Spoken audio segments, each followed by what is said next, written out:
ఇక municipal corporation ఎన్నికల ప్రచారంపై BJP దూకుడు పెంచింది. ప్రచారానికి బీజేపీ అగ్రనేతలైన నితిన్ నబీన్, అమిత్ షా రాబోతున్నారు. గత జీహెచ్ఎంసీ ఎన్నికల తరహాలోనే అగ్రనేతలతో ప్రచార వ్యూహం రచించారు. ఈ నెల 4న దక్షిణ తెలంగాణలో మహబూబ్ నగర్లో బీజేపీ జాతీయ అధ్యక్షుడు నితిన్ నబీన్ బహిరంగ సభను ఏర్పాటు చేయగా, ఉత్తర తెలంగాణలో నిర్మల్లో ఈ నెల 8న కేంద్ర హోంమంత్రి అమిత్ షా సభ ఉండబోతోంది. ఇప్పటికే బహిరంగ సభలకు చేసిన రాష్ట్ర నాయకత్వం రంగాన్ని సిద్ధం చేసింది.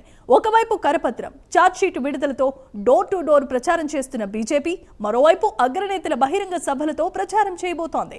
మున్సిపాలిటీ కార్పొరేషన్ ఎన్నికల్లో గెలిపే లక్ష్యంగా బీజేపీ వ్యూహాత్మకంగా అడుగులు వేస్తోంది.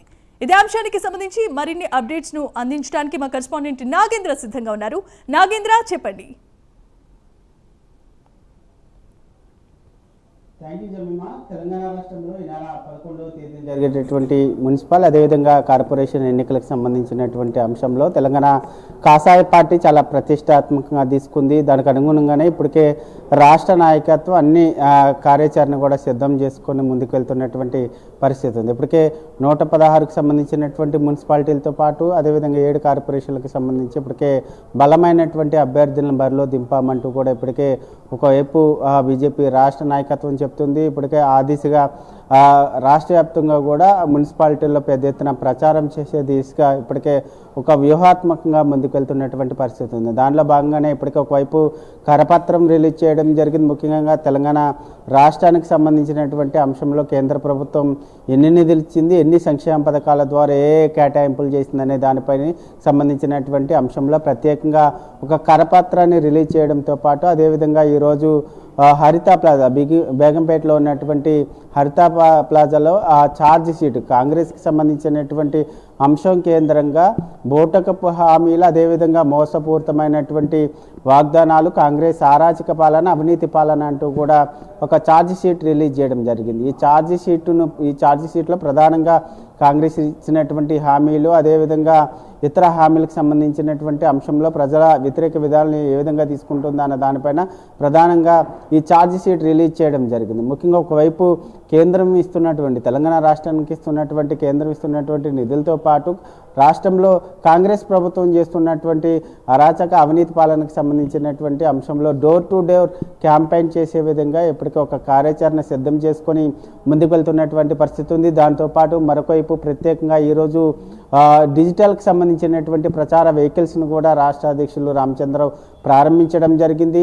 దీంట్లో ప్రధానంగా ఈ డిజిటల్కి సంబంధించినటువంటి ప్రచారంలో కేంద్రం ఏమి ఇస్తుంది, రాష్ట్ర ప్రభుత్వం ఏ విధంగా ప్రజల్ని మోసం చేస్తుంది అనే దానిపైన ప్రధానంగా రాష్ట్ర నాయకత్వం ఫోకస్ చేసింది. ఆ దిశగా డిజిటల్ ప్రచారానికి సిద్ధం చేసినటువంటి పరిస్థితి ఉంది. మరొకవైపు ఈ మున్సిపల్ ఎన్నికలకు సంబంధించినటువంటి అంశంలో జాతీయ నాయకత్వం కూడా చాలా సీరియస్గా తీసుకుంది. అందుకే దానిలో భాగంగానే మహారాష్ట్రకు సంబంధించినటువంటి మంత్రిని కూడా ఇన్ఛార్జిగా మున్సిపల్ ఎన్నికలకు సంబంధించినటువంటి ఇన్ఛార్జిగా ఆశీష్ చల్లార్ని నియమించడం జరిగింది. ఆయనతో పాటు మరొక 2 కో ఇన్ఛార్జీలుగా నియమించింది. ఇప్పటికే ఆ 3 ఇన్ఛార్జీలతో పాటు రాష్ట్ర నాయకత్వం మున్సిపల్ ఎన్నికలకు సంబంధించినటువంటి అంశంలో అనేక దఫాలుగా సీరియస్గా అనేక సమావేశాలని ఏర్పాటు చేసుకోవడం జరిగింది. ఈ సమావేశంలో ప్రధానంగా అన్ని మున్సిపాలిటీల్లో ప్రధానంగా ఏ విధంగా వ్యూహాత్మకంగా ప్రచారంలో ముందుకెళ్లాలన్న దానిపైన దిశానిర్దేశం చేసినటువంటి పరిస్థితి ఉంది. దీంతో పాటు మరొకవైపు ఈ మున్సిపల్ ఎన్నికలకు సంబంధించినటువంటి అంశంలో ఎట్టి పరిస్థితుల్లో కూడా మెజార్టీ మున్సిపాలిటీలని అదేవిధంగా కార్పొరేషన్లో కాషాయ జెండా ఎగరవేయడమే లక్ష్యంగా జాతీయ నాయకత్వాన్ని సైతం తెలంగాణ రాష్ట్రానికి రంగంలోకి దింపుతున్నటువంటి పరిస్థితి ఉంది. దాంట్లో ప్రధానంగా 3 భారీ బహిరంగ సభలను ఏర్పాటు చేయాలని రాష్ట్ర నాయకత్వం నిర్ణయించడం జరిగింది. దానిలో భాగంగా మొదటగా ఈ నెల 4వ తేదీన మహబూబ్ నగర్ వేదికగా భారీ బహిరంగ సభను నిర్వహిస్తున్నారు. ఈ సభకి ముఖ్య అతిథిగా నూతనంగా ఎన్నికైనటువంటి జాతీయ అధ్యక్షులు నితిన్ నబీన్ ఈ భారీ బహిరంగ సభకి రాబోతున్నారు. దాని తర్వాత ఈ నెల 7వ తేదీన ముఖ్యంగా 7వ తేదీన మంచిర్యాలలో మరొక భారీ బహిరంగ సభను నిర్వహించబోతున్నారు. అక్కడ మహారాష్ట్రకు సంబంధించినటువంటి ఫడ్నవీస్ ఈ భారీ బహిరంగ సభకు హాజరవుతుంటే మరొకవైపు 8వ తేదీన హోంమంత్రి అమిత్ షా కూడా నిర్మల్లో నిర్వహించేటటువంటి భారీ బహిరంగ సభకి రాబోతున్నారు. ఈ విధంగా 3 భారీ బహిరంగ సభలను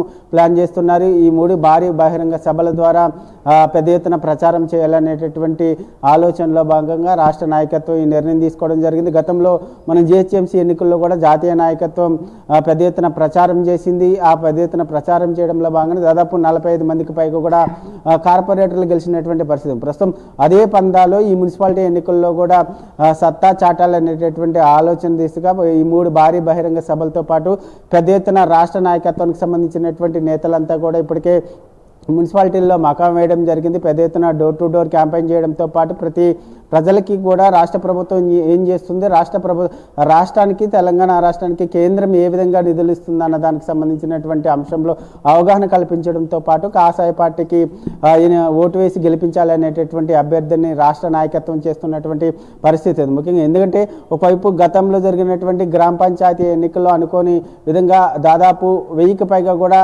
గ్రామ పంచాయతీలను గెలవడం జరిగింది. ఇదే జోష్ని ఇప్పుడు వచ్చేటటువంటి మున్సిపల్ ఎన్నికల్లో కూడా సత్తా చాటి మెజారిటీ స్థానాలను కైవసం చేసుకోవడమే లక్ష్యంగా కాసాయ పార్టీ ముందుకెళ్తున్నటువంటి పరిస్థితి అయితే కనిపిస్తుందని చెప్పాలి.